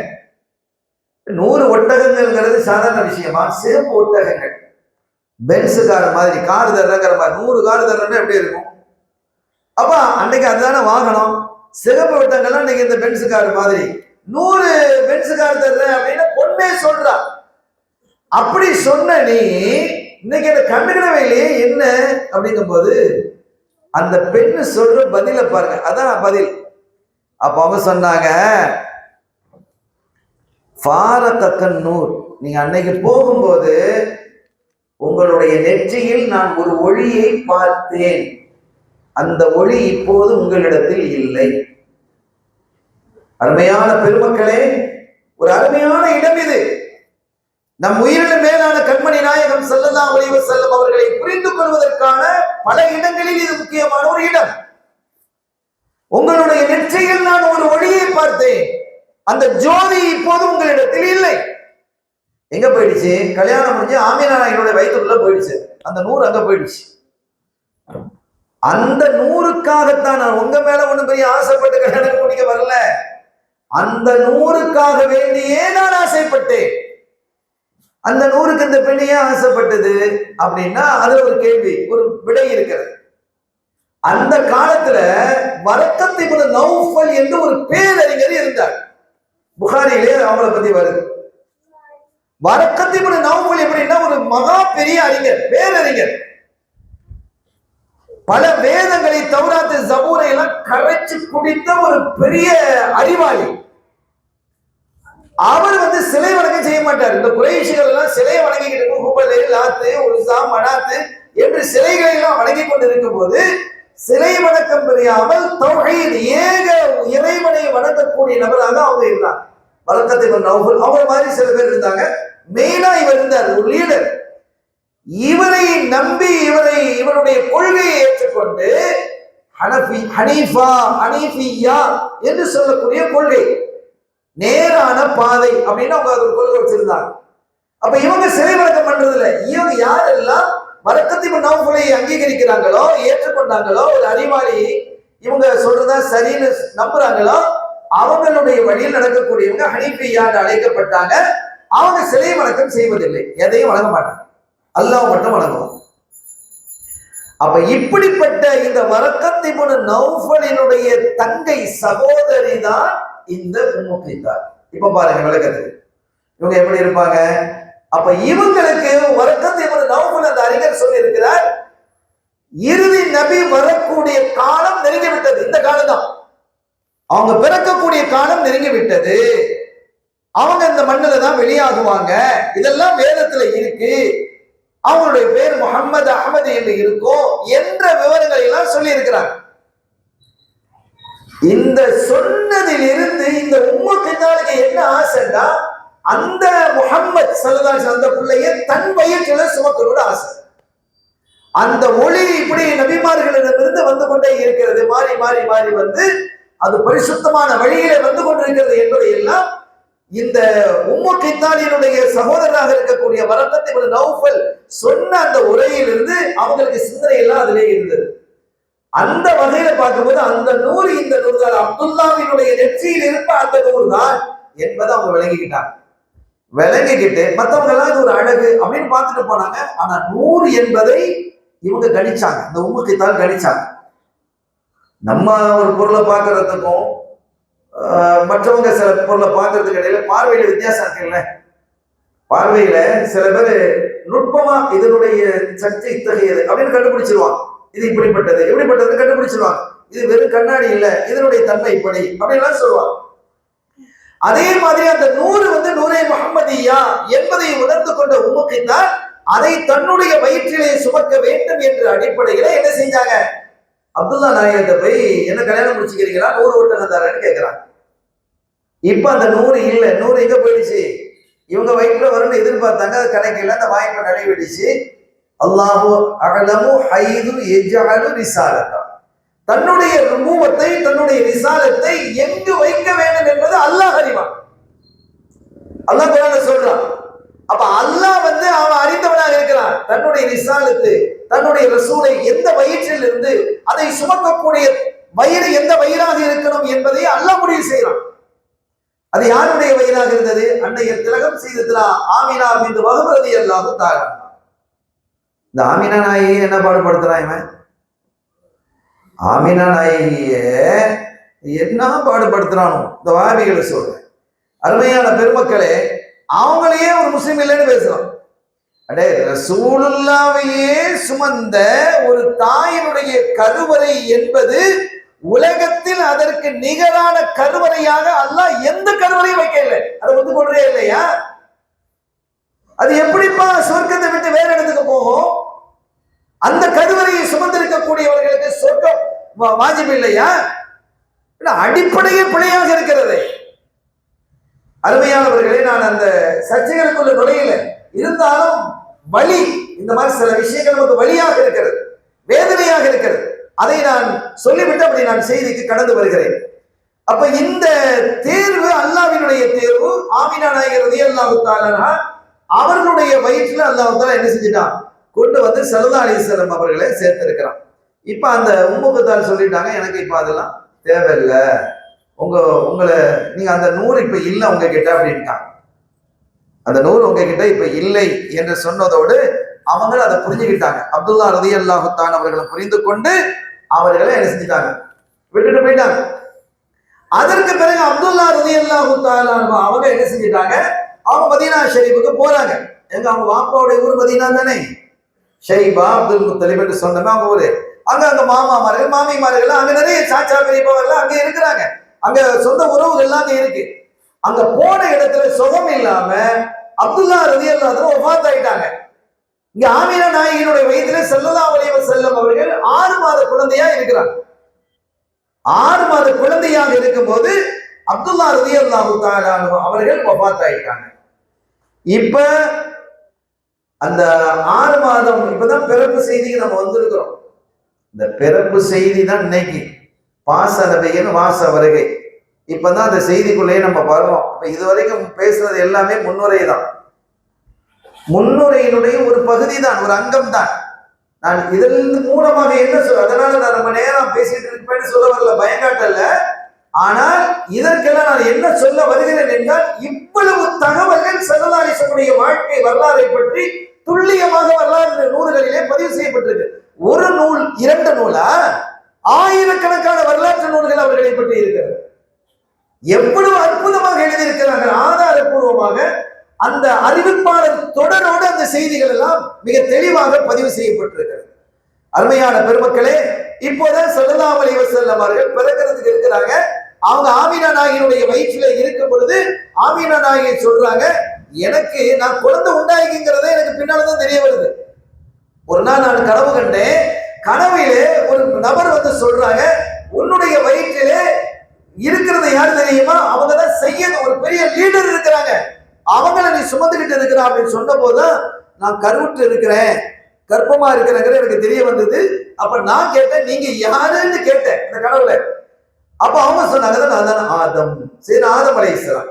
இப்படி ஒவ்வொரு மாதமும் நான் அதை சொல்வதற்கு எல்லா மாதங்களிலும் ஒவ்வொரு நபியும் வந்து வாழ்த்து செய்தி சொன்னாங்க. சலதாசம் பிறக்க போறாங்கிறத வாழ்த்து செய்தி சொன்னாங்க. அதை தானே மீலாதுல்லா நாங்க கொண்டாடிட்டு இருக்கிறோம், நபிமார்களே வாழ்த்து செய்தி சொன்னதே. அப்ப அந்த 9 மாதங்கள் கடந்து 10வது மாதத்துடைய துவக்கத்திலே ஸல்லல்லாஹு அலைஹி வஸல்லம் என்ன செய்யறாங்க, பிறக்கிறாங்க. அப்படி பிறக்கும் போது நடந்த நிகழ்வுகள் என்பது ஏகப்பட்ட நிகழ்வுகள் இருக்கு, எக்கச்சக்கமான நிகழ்வுகள், அதிசயங்களை எல்லாம் நிகழ்த்தி குவிச்சுட்டான். இப்ப அதெல்லாம் நான் ஒரு பட்டியல் போட்டு வச்சிருக்கிறேன். அதுல ஒரு சின்ன ஒரு பட்டியல், எல்லாத்தையும் அதுல ஒரு சின்ன பட்டியலை போட்டு வச்சிருக்கிறேன். அதையும் பேசுவதற்கான அவகாசம் இல்லை. சரி, இப்ப குழந்தை பிறந்துடுச்சு. அப்துல் முத்தலிப் அவங்களுக்கு ரொம்ப பெரிய சந்தோஷம். ஏன்னா தன் மகன் வஃபாத் ஆயிட்டாங்க. அப்துல்லா நாயகம் மகன் பிள்ளை பிறந்துக்குது. அப்துல்லாவுக்கு ஒரு ஆண் குழந்தை பிறந்திருக்க வீட்டுக்கு போறாங்க. போய் உடனே அந்த பிள்ளையை தூக்கிக்கிட்டு காபாவுக்கு வர்றாங்க. காபத்துல்லாவுக்குள்ளேயே சென்று அந்த பிள்ளையை தூக்கி அப்படி என்ன செய்றாங்க, வந்துட்டு உள்ள கொண்டு போயிட்டு காபத்துல்லாவுல தவாஃப் வந்து ஒரு பைத்தை படிக்கிறாங்க. அதுதான் நம்ம மோடுதல் வரும், அல்ஹம்துலில்லாஹில்லதீ அஅதானி ஹதல் குலாம தையபல் அர்தானி அது சாதபில் மஹதி அலல் இல்மானி. அந்த பைத்தை அவங்க படிச்சதுதான். அதைத்தான் பின்னால வந்து அந்த முஸன்னிஃப் ரஹிமஹுல்லாஹ் இந்த சுப்ஹான மௌலிதிலே நினைச்சிருக்கிறாங்க. சும்மா ஒரு சாதாரண ஒரு போற போக்கில் எழுதின விஷயங்கள் இல்ல சுப்ஹான மௌலிது. போற போக்கில் எழுதுறதா. நீங்க அதை படிச்சு நிதானமா நீங்க பாத்தீங்கன்னா அவ்வளவு அற்புதங்கள் அதுல இருக்கு. இதெல்லாம் வரலாற்றுல கிரந்தங்களில், அதீத கிரந்தங்களில், வரலாற்று கிரந்தங்களில் பதிவாகி இருக்கிறது. அப்துல் முத்தலிப் தன்னுடைய பேர பிள்ளையை தூக்கிக்கிட்டு அந்த பையத்தை படிக்கிறாங்க. இதெல்லாம் நிறைய விளக்கங்கள் நம்ம சொல்லி இருக்கிறோம். அப்படி பிள்ளையை படிச்சுட்டு நேரம் கொண்டு வந்து எடுத்து கொடுத்துட்டாங்க. அந்த காலத்துல ஒரு வழக்கு ஒண்ணு இருந்தது. குழந்தை பிறந்தால் சுபுடைய வகுத்துல பிறக்கிறாங்க. அன்னைக்கு பகல் முழுவதும் முடிஞ்சது. அன்னைக்கு முதல் இரவு பிறந்து பகல் முடிந்து முதலாவது இரவு வருது. அந்த இரவுல என்ன செய்வாங்க அப்படின்னு கேட்டா, அந்த ஊருக்கு ஒரு வழக்கம். அந்த மக்களை என்னன்னா, அந்த குழந்தைய ஒரு சட்டியை போட்டு மூடி வச்சிருவாங்க. குழந்தை புருமா ஒரு சட்டியை போட்டு குழந்தைய மூடி வைப்பாங்க. அதுக்குள்ள ஓட்டு காத்து போறதுக்கான சில ஓட்டைகள் வேணாலும் இருக்கலாம். சட்டியை போட்டு மூடி வைப்பாங்க. காலையில ஏன்னா நைட்ல உணவுலாம் பிள்ளைக்கு பால் எல்லாம் கொடுத்துட்டு போட்டு மூடி வச்சுட்டு காலையில திறப்பாங்க. இது அந்த ஊரினுடைய நடைமுறை வழக்கு. ஒரு ஊர்லயும் ஒரு ஊர் வழக்குன்னு ஒண்ணு இருக்கும் இல்லையா, அந்த வழக்கு மாதிரி. இப்ப காலையில வந்து அதே மாதிரி ஸல்லல்லாஹு அலைஹி வஸல்லம் அவர்களை போட்டு சட்டியை போட்டு மூடி வச்சிருக்கு. காலையில வந்து பார்த்தா அந்த சட்டி வெடிச்சு இந்த பிள்ளை திரு வானத்தை பார்த்துட்டு இருக்கு. எல்லாம் அப்படியே அதிசயிச்சுட்டாங்க. சட்டி வெடிச்சு போயிடுச்சு. அதான் வச்ச நேரத்திலே வெடிச்சிருக்கு, எங்க பார்க்கல. புர்மா வெடித்து இருக்கிறது. இது வலிமையான வரலாற்று செய்தி. சும்மா போற போட்டு சொல்லக்கூடிய விஷயம் இல்லை சகோதரர்களே. அப்ப அதை வானை நோக்கி கொண்டிருக்கிறது. அப்ப இத கேள்விப்பட்டு அப்துல் முத்தலிப் வர்றாங்க. சொன்னாங்க, என் பிள்ளைக்கு என்று ஒரு பெரிய எதிர்காலம் இருக்கிறது, என் பிள்ளை ஒரு பெரிய விஷயத்துல தலைமை தாங்குவாங்க அப்படின்னு சொல்லி முஹம்மது என்று பெயர் வைக்கிறாங்க. அப்படி முஹம்மது என்று பெயர் வைத்த போது 7வது நாள் அந்த ஒரு ஆடர்த்து ஒட்டமோ ஆடுதோ அடுத்து என்ன செய்யறாங்க, உணவு கொடுக்குறாங்க. குடும்பத்தார்களை எல்லாம் அழைத்து அப்துல் முத்தலிப் என்ன செய்யறாங்க, பாட்டனார் தன்னுடைய பிள்ளை பிறந்த 7வது நாள் இந்த முடியறைக்கு நம்ம வந்து அக்கீகா கொடுப்போம் இல்லையா, அதே மாதிரி ஒரு நிகழ்ச்சியை நடத்துறாங்க. குடும்பத்தாரெல்லாம் வந்திருக்கிறாங்க. அப்ப என்ன பேர் வச்சீங்க அப்படின்னு கேட்கிறாங்க. நான் முஹம்மதுன்னு பேர் வச்சிருக்கிறேன் அப்படின்னு சொன்னாங்க. முஹம்மதா? அப்படி ஒரு குடும்பத்துல நமக்கு யாருக்கும் பேர் இருந்தது இல்லையே.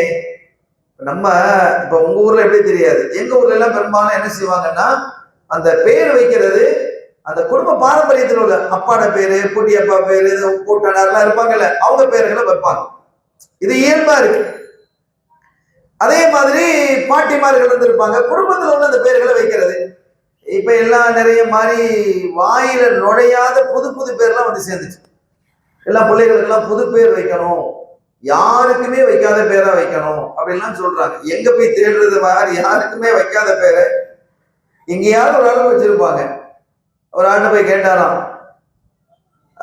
நீங்க வந்து புது பேரா வரணும், எஸ்ல முடியணும்.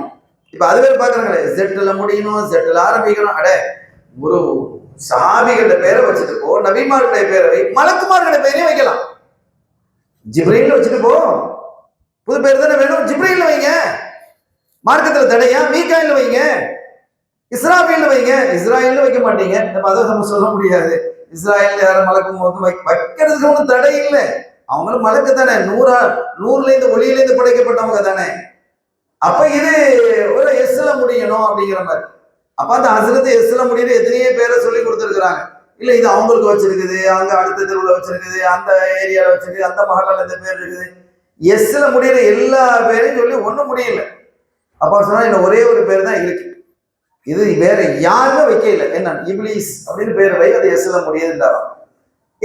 என்ன நம்ம கேட்கிறோம்னா, நீ புது பேர் வைக்கிறது ஒன்றும் பிரச்சனை இல்லை. புது பேர் சஹாபிகளே எத்தனையோ புதிய பேர் இருக்கு, அந்த மாதிரி வச்சுட்டு போ. எவ்வளவு அழகான பெயர்கள் இருக்குது. எனவே இப்படி ஆரம்பிக்கணும், இப்படி முடிக்கணுங்கிறதுலாம் நீங்க பார்க்கணும் அவசியம் இல்லை. இப்ப ஸல்லல்லாஹு அலைஹி வஸல்லம் அவர்களுக்கு நீங்க ஏன் முஹம்மதுன்னு பேர் வச்சீங்கன்னு உறவினர்கள் கேட்கிறாங்க. கேட்ட போது அவங்க சொன்னாங்க, முஹம்மதுன்னா புகழப்பட்டவர், வானிலே அல்லாஹ்வால் புகழப்பட்டவராக அவர் இருக்கணும், பூமியிலே அவருடைய ஹல்கால் புகழப்பட்டவராக அவர் இருக்கணும். இந்த எண்ணத்துலதான் நான் பேரை வச்சேன்னாங்க. அப்துல் முத்தலிபினுடைய அந்த நோக்கம் இன்னைக்கு நிறைவேறிச்சா இல்லையா? உலகத்துல எல்லாரும் புகழ்றாங்கன்னு இல்லையா?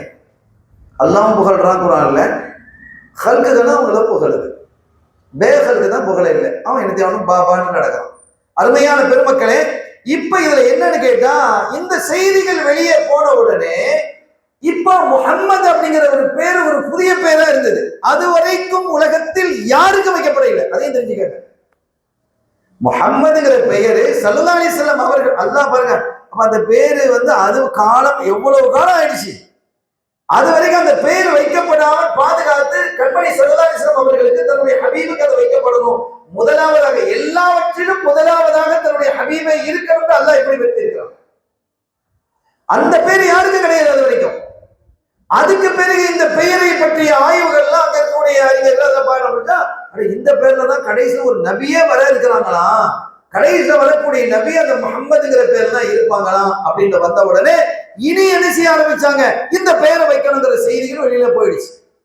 6 பேர் அந்த மாதிரி பேர் வச்சாங்க. ஸல்லல்லாஹு பிறந்த அந்த காலகட்டத்துல, பிறந்ததுக்கு பிறகு 6 பெயர் முஹம்மதுங்கிற பேரை பெற்றோர்கள் சூட்டினாங்க. ஒன்னது முஹம்மது இப்னு உஹைஹா இப்னு ஜலால் அவுசி, இன்னொன்னு முஹம்மது இப்னு சலமா, முஹம்மது இப்னு பராவுல் கிந்தி, முஹம்மது இப்னு சுஃபியான் அபி இப்னு முஜாஷி, முஹம்மது இப்னு ஹம்ரானுல் ஜுஅசி, முஹம்மது இப்னு குஸாஇ சுலமி. இந்த 6 பேர் அவங்களுடைய பெற்றோர்கள் தங்க பிள்ளைக்கு பேர் வச்சாங்க. ஏன்னா என் பிள்ளை நபியாக வரணும் அப்படின்னு ஸல்லல்லாஹு அலைஹி காலத்துல. ஆனா முதலாவது வைக்கப்பட்டது ஸல்லல்லாஹு அலைஹி வஸல்லம் தான். அதுக்கு பிறகு அடுத்த காலங்களில் 1 மாசத்துலயோ 2 மாசத்துலயோ 1 வருஷத்துலயோ அப்படிலாம் வைக்கப்பட்டிருக்கு. இது பாருங்க, இப்ப இது எவ்வளவு துல்லியமான ஒரு வரலாறு. லா சாபியாங்கிறாங்க. ஸல்லல்லாஹு அலைஹி வஸல்லம் பிறகு இந்த 6 பேர் தான் அந்த காலத்துல வைக்கப்பட்டது. 7வதாக யாருக்கும் வைக்கப்படல. அதுக்கு பிறகு இப்போ உலகத்திலேயே அதிகமான வைக்கப்பட்ட பேர் எது நீங்க யோசிச்சு பாருங்க, முஹம்மது தான். உலகத்திலே இன்னைக்கு ஆய்வுல தெளிவா சொல்லிட்டாங்க, முஹம்மது என்ற பெயர் தான் உலகத்தில் அதிகமான நபர்களுக்கு சூட்டப்பட்டிருக்கிறது என்று இன்றைய ஆய்வுகள் குறிப்பிடப்படுகிறது.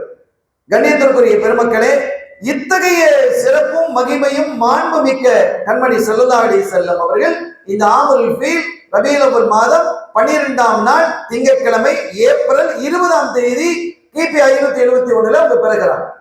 ஸல்லல்லாஹு அலைஹி வஸல்லம் பிறகுறாங்க. இவ்வளவு துல்லியமாக அவர்களுடைய பிறப்பு செய்தி கிரந்தங்களில் பதிவாக்கப்பட்டிருக்கிறது என்பதை இங்கே நாம் புரிந்து கொள்கிறோம். இந்த சமயத்தில் ஒரு தகவலோடு நான் நிறைவுபடுகிறேன். எனக்கு தந்த நேரம் நிறைவேற்றிடுச்சு. ஆனா நான் சொல்ல வந்த செய்திகளினுடைய தோற்ற செய்திகளை மட்டும்தான் நான் பேசியிருக்கிறேன். நம்ம பேசியிருக்கிறது முன்னுரையை மட்டும்தான் நம்ம பேசியிருக்கிறோம். ஒரு தகவலை சொல்லி நான் நிறைவுபடுத்துறேன். அதாவது வானிலே அந்த முந்தைய கிரந்தங்களிலே ஒரு செய்தி இருக்கிறது, நஜ்மு அஹ்மத் என்று அதுக்கு பேர். இந்த நட்சத்திரம் தோணுது, அந்த நட்சத்திரம் தோணுது, அப்படி வரும், இத்தனை வருஷத்துல இது வரும் இன்னைக்கு ஆய்வு சொல்றாங்கல்ல. அதே மாதிரி முந்தைய வேதங்களில் ஆகமங்களில் நஜ்மு அஹ்மது என்று எப்போ தோன்றுகிறதோ அன்று விடியற் காலை அந்த இறுதி நபி பிறப்பார்கள் என்று இருக்கு. அப்ப இந்த வான ஆய்வாளர்கள் இவர்களுடைய கண்ணிலே நிறைய யூதர்கள் இருந்தாங்க. யூதர்கள் அந்த காலத்திலேயே எல்லாம் ஒரு பெரிய திறமை மிக்கவர்கள் இருந்தாங்க. அதுல ஒரு யூத ஒருத்தர் இருந்தான். அவன் ஒரு தாஜிர், மக்காவில ஒரு பெரிய வியாபாரியா மக்காவில குடியிருந்தான். அந்த தாஜிர் அவன் இந்த வான சாஸ்திரத்துல கெட்டிக்காரன், அஸ்ட்ராலஜியர். அதுல ரொம்ப திறமையானவன். அவன் என்ன செய்தான், ஒரு நாள் அந்த நஜ்மு அஹ்மதை பார்க்கிறான், திகைச்சிட்டான். அவன் இவ்வளவு தெளிவாக இந்த இடத்துல தெரிகிறது என்றால் இந்த பிள்ளையும் இந்த ஊர்ல தான் பிறந்திருக்கணும் அப்படிங்கிற முடிவுக்கு குறைஷிகளை அழைத்து சொல்றான். அவனுக்கு அவன் மேல ஒரு தனி மரியாதை அந்த ஊர்ல உள்ளவங்களுக்கு இருக்கு. ஒரு பெரிய கெட்டிக்காரன், பெரிய வியாபாரி. உங்க ஊர்ல ஏதாவது ஒரு பிள்ளைக்கு ஒரு ஆண் குழந்தை பிறந்திருக்கா அப்படின்னு விசாரிக்கிறான்.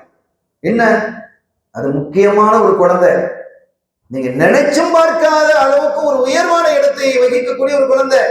இன்னைக்கு எங்கேயாவது ஆண் குழந்தை பிறந்திருக்குதா அப்படின்னு தெரியல, விசாரிங்க.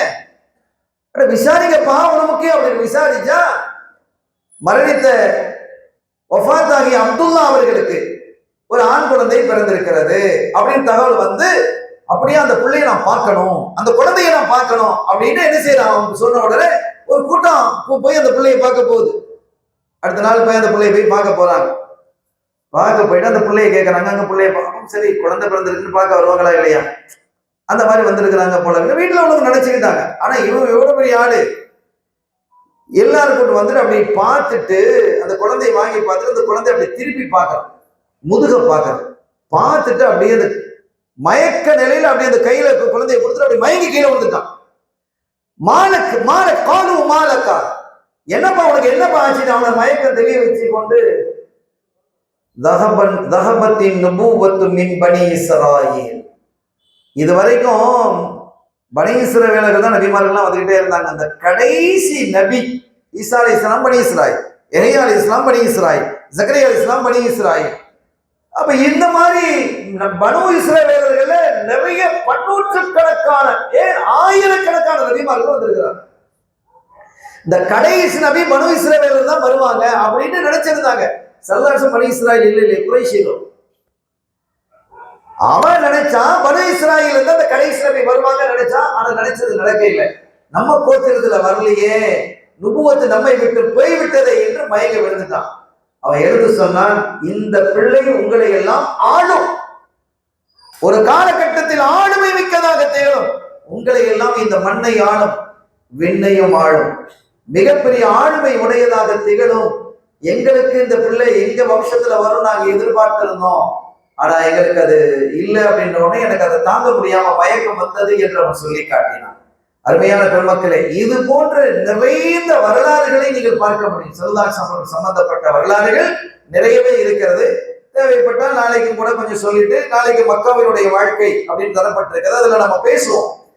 நான் என்ன சொல்ல வருகிறேன் என்றால், கண்மணி நாயகம் ஸல்லல்லாஹு அலைஹி வஸல்லம் முன்னாலெல்லாம் சில சமயங்கள்ல ராத்திரியில எல்லாம் இந்த பயான் ஆரம்பிக்கிறத எப்ப ஆரம்பிப்பாங்களாம், இந்த கிராமங்கள்ல நான் கேள்விப்பட்டிருக்கிறேன். எல்லாரும் சாப்பிட்டுக்கிட்டு ராகத்தா வந்துடுவாங்க. 10-10:30 மணிக்கு தான் பயானே ஆரம்பிக்கும். எல்லாம் உட்காந்து 14 ஆரம்பிச்சு அவங்க உஸ்தாது பேசிக்கிட்டே இருப்பாங்களாம். மணி கணக்கா பேசி 2 மணிக்கு 3 மணிக்கு என்ன செய்வாங்க, முடிப்பாங்க. 12 நாளும் சல்லல்லாஹுடைய வரலாறு ஆரம்பத்தில இருந்தே பேசிட்டு வருவாங்க. 2 மணி நேரம் 3 மணி நேரம் பேசி 12 நாட்கள் பேசி தெளிவுபடுத்துவார்கள். அப்படியெல்லாம் பேசியும் கூட அவங்களுடைய வரலாறை பேசி முடிக்க முடியாது. சப்ஜெக்ட் முடிஞ்சதெல்லாம் போக முடியாது. அந்த அளவிற்கு தோண்ட தோண்ட தோண்ட பொக்கிஷம் என்பது போன்று, ஊற்றை தோண்ட தோண்ட அந்த தண்ணீர் பொங்கி வரும் என்பது போன்று, நம் இதய வேந்தர் காத்தமுர் ரசூல் முஹம்மது ரசூலுல்லாஹி ஸல்லல்லாஹு அலைஹி வஸல்லம் அவர்களினுடைய அந்த சிறப்புகளும் வரலாற்று குறிப்புகளும் குவிந்து கிடைக்கிறது என்பதை நாம் புரிந்து கொண்டு, அத்தகைய ஒரு நபியினுடைய உம்மத்தாக அல்லாஹ் நம்மை ஆக்கி வைத்ததற்கு அல்லாஹ்வுக்கு நிறைந்த நன்றிகளை செலுத்தி, கண்மணி ஸல்லல்லாஹு அலைஹி வஸல்லம் அவர்களுடைய ஆஷிக்குகளாக நாம் வாழ்வோமாக. எல்லாம் வல்ல ரப்பல் ஆலமீன் அல்லாஹ் ஜல்ல ஷானஹு தஆலா இந்த மஜ்லிஸை கபூல் செய்து ஈருலக சௌபாக்கியங்களின் பெற்றவர்களாக நம்மையும் நம்முடைய சந்ததிகளையும் ஆக்கி அருள் பாலிப்பானாக. பிஹக்கி ஹபீபிஹி ஸல்லல்லாஹு அலைஹி வஸல்லம். எல்லாம் வல்ல அல்லாஹ்வின் அருளையும் ஸல்லல்லாஹு அலைஹி வஸல்லம் அவருடைய ஷஃபாத்தையும் பெறுவோமாக. வாஹிர் தஅவானா அல்ஹம்துலில்லாஹி ரப்பில் ஆலமீன். வஸ்ஸலாமு அலைக்கும் வரஹ்மத்துல்லாஹி வபரகாத்துஹு. الحمد لله رب العالمين. اللهم صل على سيدنا ونبينا محمد وبارك وسلم عليه. اللهم اغفر لنا ذنوبنا وخطايانا كلها يا رب العالمين. اللهم انا نسالك العفو والعافيه والمعافاه الدائمه في الدين والدنيا والاخره، انك على كل شيء قدير. اللهم تقبل المجلس برحمتك يا ارحم الراحمين وبحق حبيبك سيدنا محمد صلى الله عليه وسلم. ربنا اغفر لنا ولوالدينا ولمشايخنا ولاساتذتنا ولاحبابنا ولجيراننا ولمن اوصانا بالدعاء. ربنا رب ارحمهما كما ربياني صغيرا. وصلى الله تعالى وسلم على خير خلقه ونور عرشه سيدنا محمد واله وصحبه اجمعين. الحمد لله رب العالمين.